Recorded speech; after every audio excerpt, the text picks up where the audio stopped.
Hi ladies and gentlemen, we're going to get going on card number 4 of our fall class. Yes, this is the card we're going to be doing.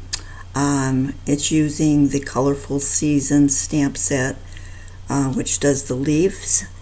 And I'm sorry, that's the Blended Seasons, which was a special set that came out in August a few years ago.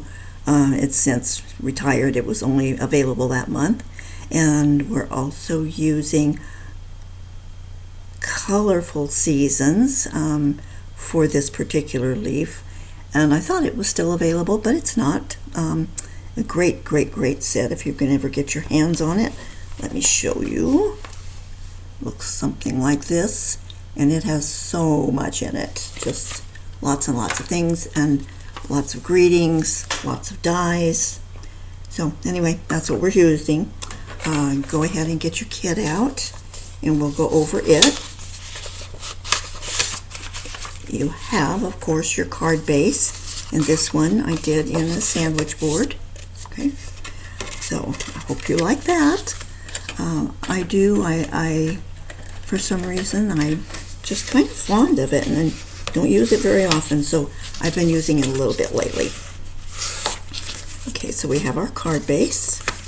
You should have a piece of Berry Burst. It's a color that is retired. It was from, I believe, a year ago, maybe more.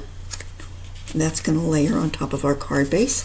You have a piece of Mango Melody, which is a little bit smaller. That's going to layer. And then you have your art piece, which is stamped with leaves, and I don't honestly remember if I stamped a greeting on it for you or not, but we will do that today.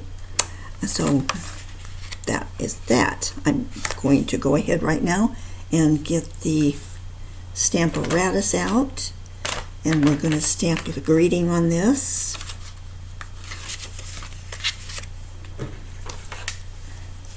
And I really hope that all of you have one of these units, whether it's Stampin' Up! Or whoever's. This one happens to be Tim Holtz. Oh, by the way, this is the stamp from the Blended Seasons that I was talking about. Okay, so I'm going to place this right here where I have drawn an outline of where I want it to go according to where I have placed the stamp. Use the magnets to hold it down, and get a little bit of ink will help a lot. Stamp it over here. And I like to, this stamp is very juicy. I like to try to use a stamp pad that's not too wet. This one is, but that way I can just do a very light touch down and lift it up. And that one came out just fine. I think I'm going to do it again, but okay, there we are. How simple that is. Like I said, I hope each and every one of you has one of these. The Stampin' Up! One is particularly handy because it has two. It has one flapper, or whatever you want to call it, and then it has one that goes this way, and then it has one that goes top to bottom. So you can use more than one stamp, and that sometimes is very convenient. So I'm going to quit rattling now and go on to the card. Okay, so what we're going to do with this guy is go ahead and do our layers, and once you've got those on, we're going to do a little bit of watercoloring. That's how I got the effect that we did in class. Of course, you weren't here for that. We're going to use our re-inker and a aqua painter. We'll put a drop of ink. That's really all you need.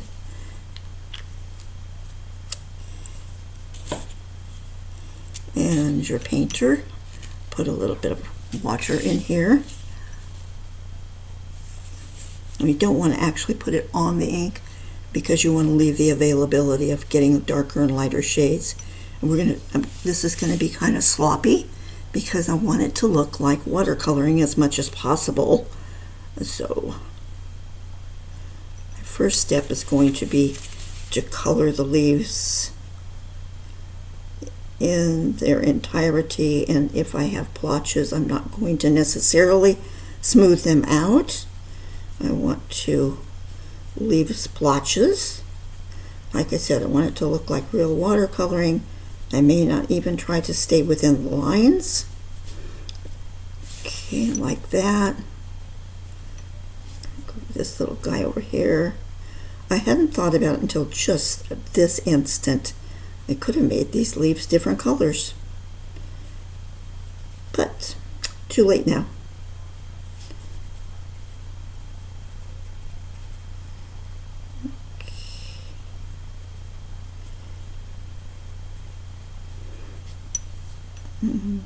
Okay.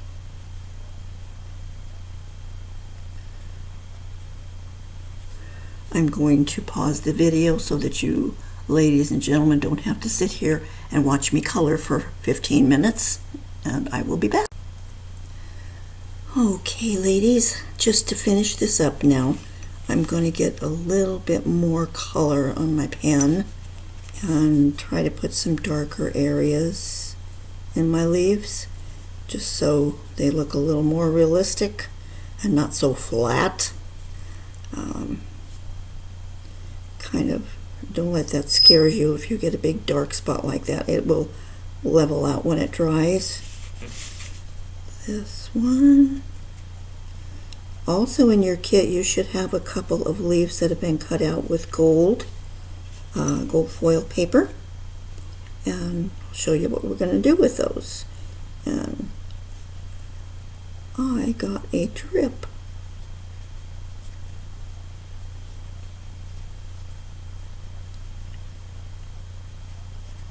Not very artistic here, as you can well see. Okay,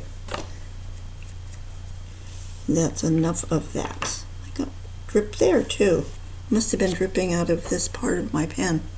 Okay, so in the kit with your gold leaves, what you're going to be doing is gluing them onto what you've just colored in a few minutes, because you're going to have to let that dry.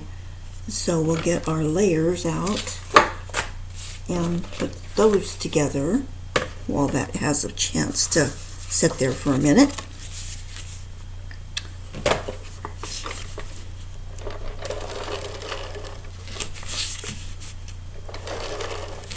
By the way, for any of you who have never tried using the ATG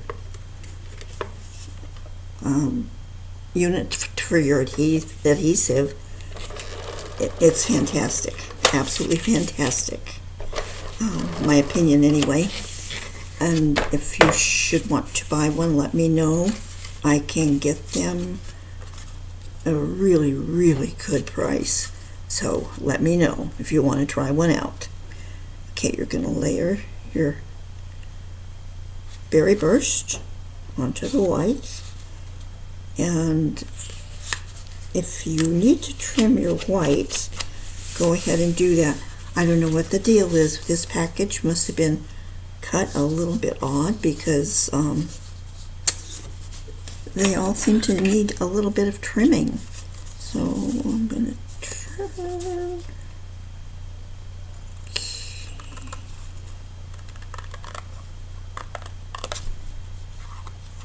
I'd rather do this on the paper cutter, but it's not in my lap at the moment, so we're going to have to do it this way, which is not going to come out the nicest, I'm sure. But if you have a paper trimmer and you have this problem, go ahead and put it on the trimmer and get it cut. Okay, the next layer is going to be the Mango Melody.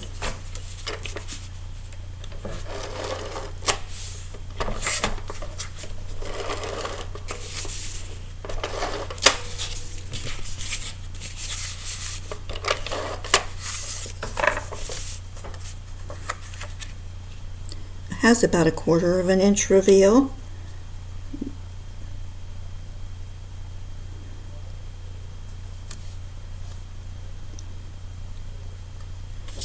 And I broke the golden rule. I didn't do the long side first. Okay, now for our art piece. And I hope it's dry enough. If you have a